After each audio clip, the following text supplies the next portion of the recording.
for the next 52 weeks. Maybe it's a workout, a podcast, a sales pitch, or a check-in with someone that you care about. No matter how small it is, feel it and stick with it. So each week, so think about for your week, maybe it's like, I'm going to dedicate, I'm gonna do one action. Maybe it's, I'm gonna send out, like for me, it's 100 email outreaches a week for speaking events every single week. And I know I need to hit that by the end of the week. And a reminder, and trust me, I know how tough it is because I'm the kind of person who likes to work on urgency and getting things done right away. You don't need to do everything today. You just need to at least start today. And if you keep going day after day, week after week, you'll look back a year from now, barely recognize the life that you built. And that's how you stop underestimating what's totally possible for you. And as you go through and you try this new sense of time, I want you to ask yourself the most important question, which is, what if it all goes right?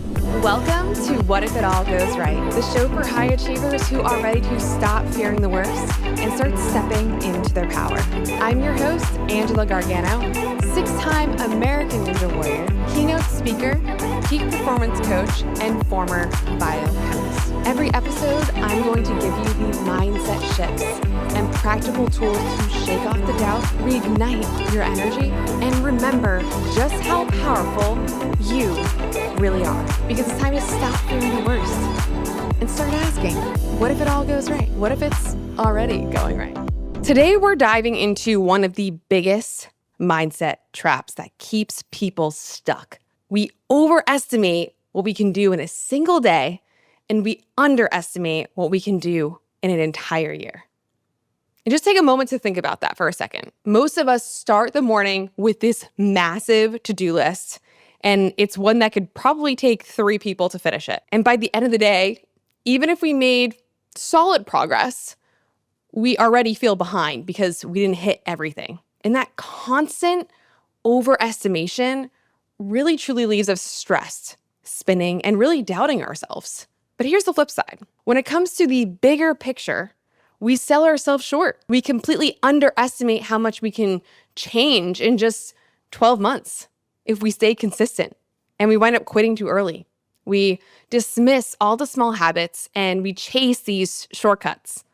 When in reality, a year of steady reps can create a massive transformation, and one that we can't even imagine right now. So this episode, I want to break down both sides of this equation. We're going to start off with part 1 of this, which is how we overestimate the day and why that's a problem, and the patterns it creates, and how to shift into a healthier and more effective rhythm.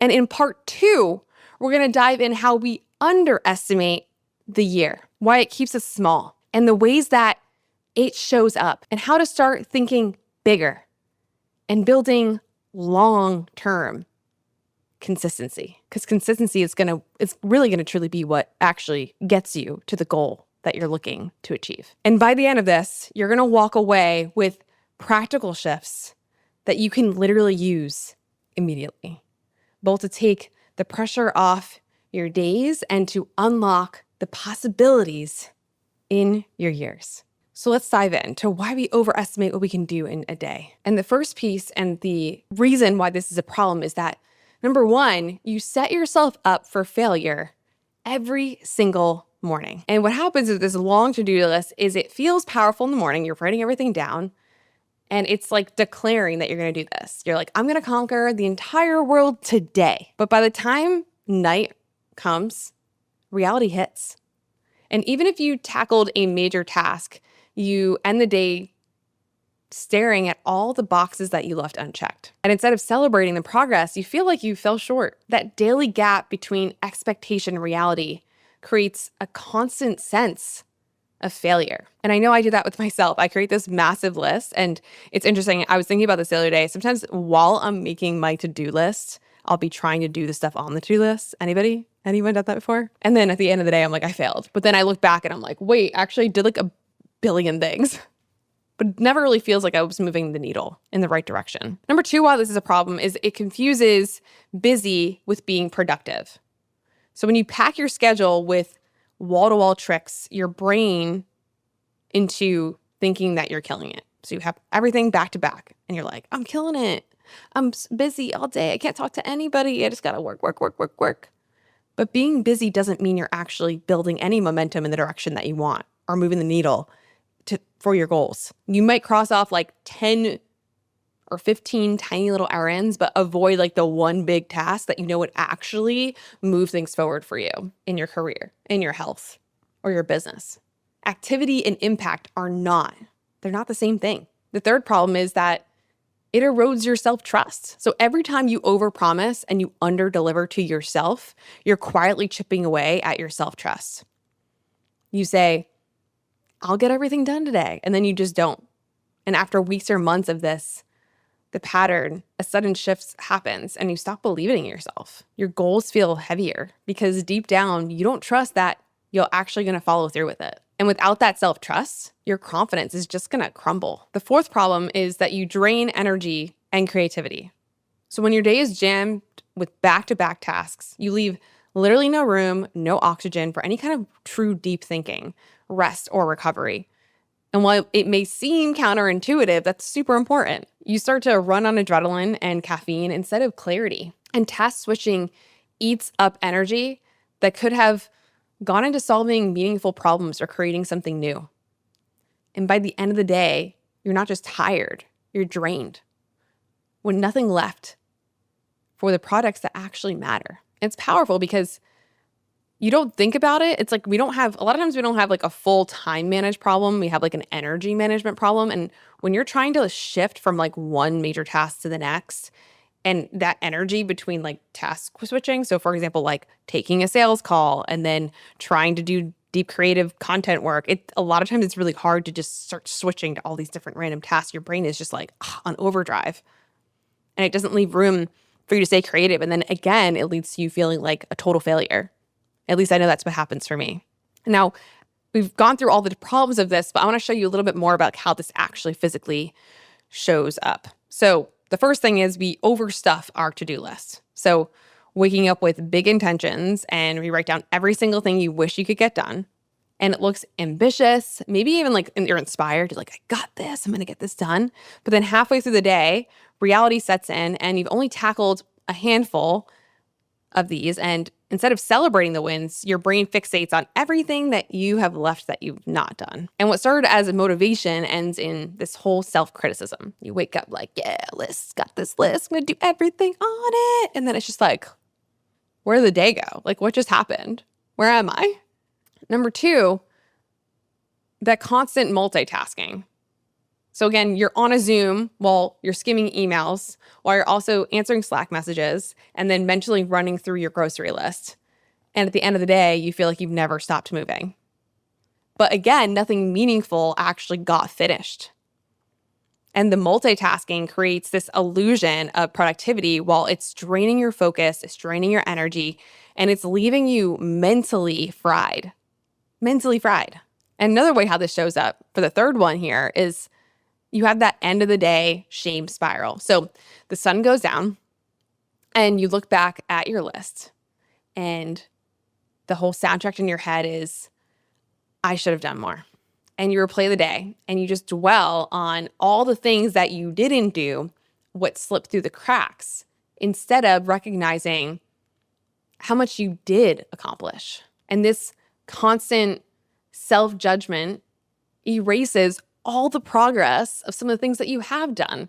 And it reinforces the idea that you're just always going to be behind. Now, the fourth piece of how this really shows up, and this is a big one for so many of us, is that we get in this chronic burnt out cycle.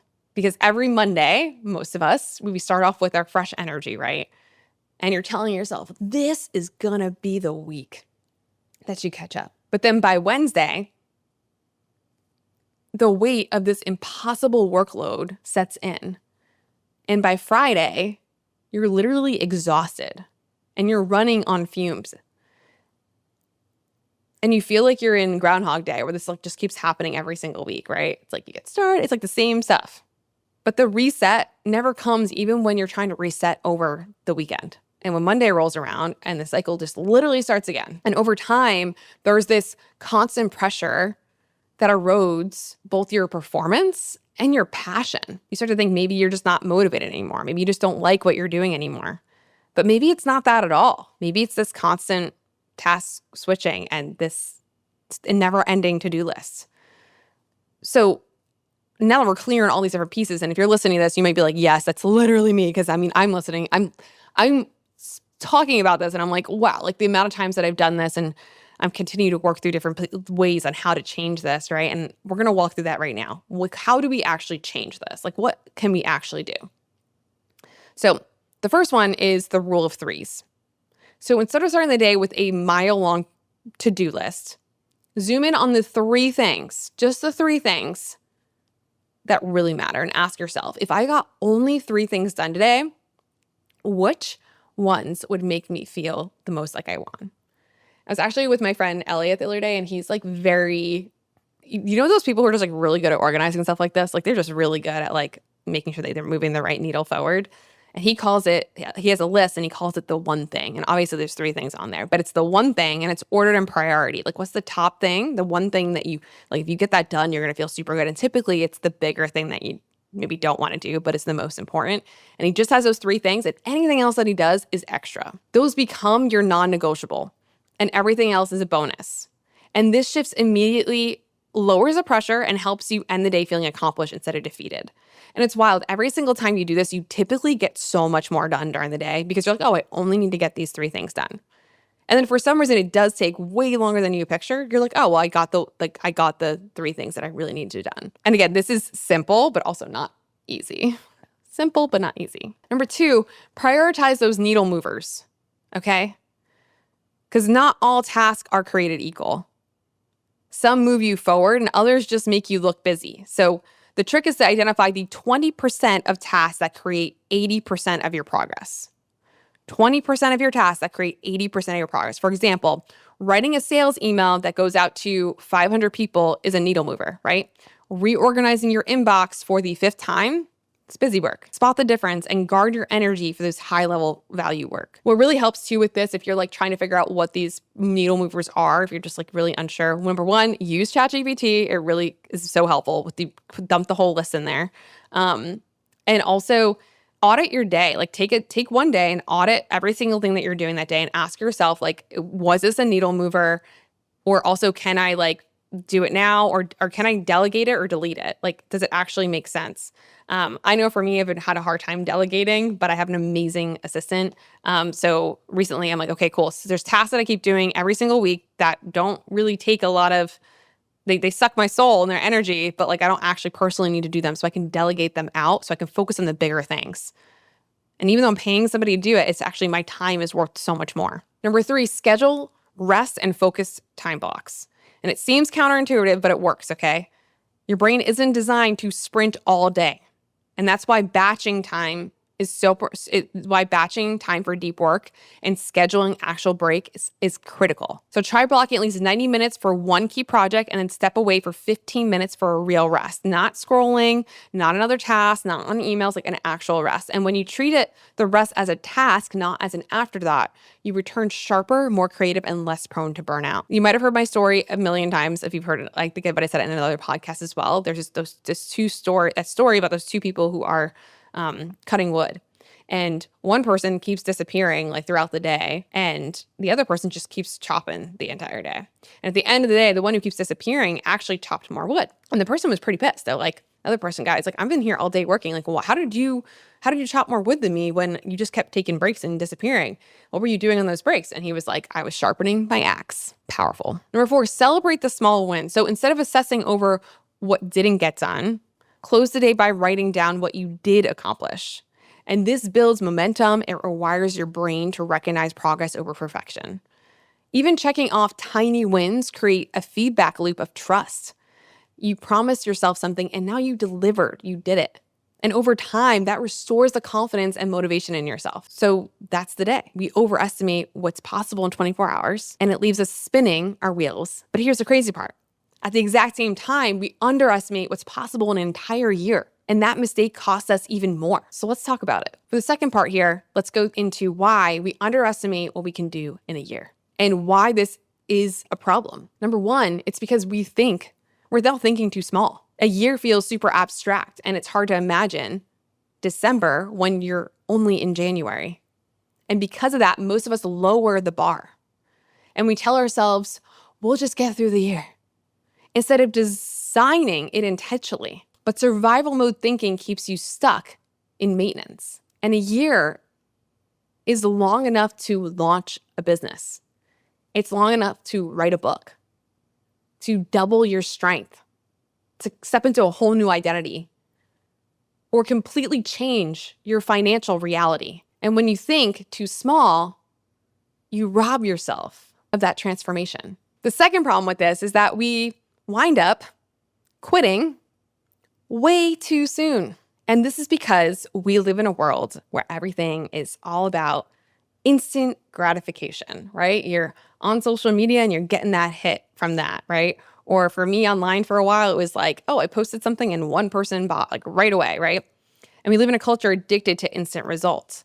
But if we don't see big changes in 30 days, we assume it's not working at all and we give up. But transformation rarely shows up in weeks. It reveals itself in months and even years. Literally the thousands of people I've helped with fitness, getting their first pull-up, all those sorts of things, I know they want their pull-up literally the next day, but that's not how it works, right? It's showing up and doing those little things every single day, and all of a sudden, boom, a couple months later, they got it. Their body has shifted. Their whole entire world has changed, and that's powerful, right? But it's because they showed up a little bit every single day for a longer period of time. It's the same thing with all the speaking gigs that I'm working towards getting right now, right? All the emails I'm sending out every single day may not feel like it's going anywhere and I'm not getting the instant gratification, but at some point they're all gonna start messaging you back, right? And you're gonna start getting all these gigs. So imagine if you just stuck with the workout plan that you said you were gonna stick to for 12 months instead of quitting 4 weeks in. Or you kept writing one page a day for a year instead of stopping after the first draft got a little messy. Momentum builds quietly at first, and then it compounds. And quitting early is what keeps you circling the same starting line every single year. The third problem is we miss the power of what we just talked about, which is compounding. Small daily actions feel so insignificant sometimes and in the moment, like drinking water or saving $10 or reading those 10 pages or logging your meals. It seems like way too minor to actually even matter. But the real magic of a year is how these little habits stack on top of each other. And consistency, it compounds. Those tiny actions, they add up and they create these massive shifts. These massive shifts. So if we can reframe our mind, and a year from now, you could be in the same place you are today, or in a completely different chapter, all because of those micro choices you repeated daily. The next problem is that we get distracted by shiny objects. When we underestimate the potential of a year, we chase shortcuts to feel like we're getting somewhere. Think about it. The quick fix diet. So many of the women I talk to, can this happen? Like the quick fix, like if I do this whole diet that I saw online, it's gonna like the trendy business hack, like just try this thing and you'll make all the money. The productivity app that promises that it's gonna solve everything. Or like the coach you hire and you're like, this person's gonna solve my problem tomorrow. The problem is shiny objects scatter your energy instead of focusing it. And you end up dabbling in like 10 different directions and literally finishing none of them. Meanwhile, the steady, unsexy effort that you want to abandon could have delivered the massive results by now. Not only massive results, but maybe even massive, like sustainable results, right? And let's talk about how this shows up. So how does this show up? In a bunch of different ways. And I want you to think about the first one as the most common one, which is the January drop-off, right? Because every January, everyone comes in hot with these like big goals, right? The new diet, the new workout program, the new year, new me, new business idea. But literally by February, and even data shows this, the gym is empty, the notebook is closed, and the habits have completely been abandoned. Why is that? It's because a lot of times we expect instant results. And then when the scale or the bank account hasn't dramatically shifted after 4 weeks, we assume it's not working. Instead of giving our goals 12 months, we only give them 30 days. And it takes a certain amount of time to establish a habit, right? It takes literally a year to actually establish this new identity for yourself. And you need to give yourself more time. And I remind that with all my clients that I work with. Like, we're not here for short-term satisfaction. We're here for long-term, right? The second problem is the whole why bother mentality, like how this shows up. We underestimate how much just one day matters, right? So we skip the one workout, the one journal entry, the one outreach email, and we tell ourselves it's not a big deal. But when one day turns into a week and then a month, the entire year slips through your fingers. And what feels like a small compromise in the moment compounds into massive missed progress over time. And this shows up in the third way, which is the short-term obsession. So we obsess over squeezing the most out of our day or this week, answering every email, checking every box, surviving the grind. But we rarely zoom out to ask, where will this take me in a year? And that's how we get trapped in survival mode. We're so focused on staying afloat in the short term that we miss the long-term opportunities that would actually change the game. And the fourth way this shows up is that we regret things at the end of the year, right? December hits and we look back with that sinking feeling like, I thought I'd be farther along by now. And we realize how much time got lost and distracted by busyness or half-hearted starts. And the painful truth, a year was long enough to make huge shifts and moves. We just underestimated it, and regret is the price. And you might have those friends that you see that you're always like, oh my goodness, like they're just so successful. They're always, I feel like I have a friend where I'm like, everything she does, like she turns to gold, right? But if you look at her habits and how she shows up each day, like she's focusing on a little thing every single day, and it is compounding. And that is why she was winning. Not because it's just magically happening, right? So like, how do we change then at this point, right? You've been doing something for so long, like how do you actually make a change? And I had to ask myself this personal question this year for sure. And I'm really excited to share this with you because I feel like it's going to help you a ton. The first thing we need to change is we need to think in weekly reps, not in daily heroics. So transformation doesn't come from burning yourself out with the perfect streak. It comes from stacking reps over time. So instead of asking, how much can I force myself to do today? Ask, what's one thing I can commit to weekly for the next 52 weeks? That could be one workout, one podcast episode, one sales pitch, or one new connection. A single action might not feel life-changing, but when you multiply this across a year, it becomes unstoppable momentum. The second way to change this is to track the compounding effect, right? So one of the biggest reasons people quit is because they can't see in the moment, right? Because when you're in the picture, it's really hard to see and zoom out of the progress, right? That's where tracking comes in, right? The data doesn't lie. Keep a journal, a spreadsheet, a habit tracker that records what you're showing up for, and write it down every single workout, every dollar saved, every page written on any given day. It might look small, but when you flip back after 3 months, 6 months, a year, you'll see the undeniable proof that consistency truly does compound. It's proven. It works. We may not feel like it in the moment, but we just got to sit down and just like say, no, I'm going to try this thing. I'm going to do something different, right? Because whatever it is that we're doing right now to get to our goal isn't getting us there, right? So why not try something different? The third way to try and change this is to commit to a long-term consistency. Anyone can sprint for 30 days, but real growth comes from staying in the game long after the initial excitement fades, which means you're literally not going to be motivated all the time. You're just not. It's going to get hard. So decide in advance and make a promise to yourself that you're not going to stop at week 4, even when it feels boring or slow.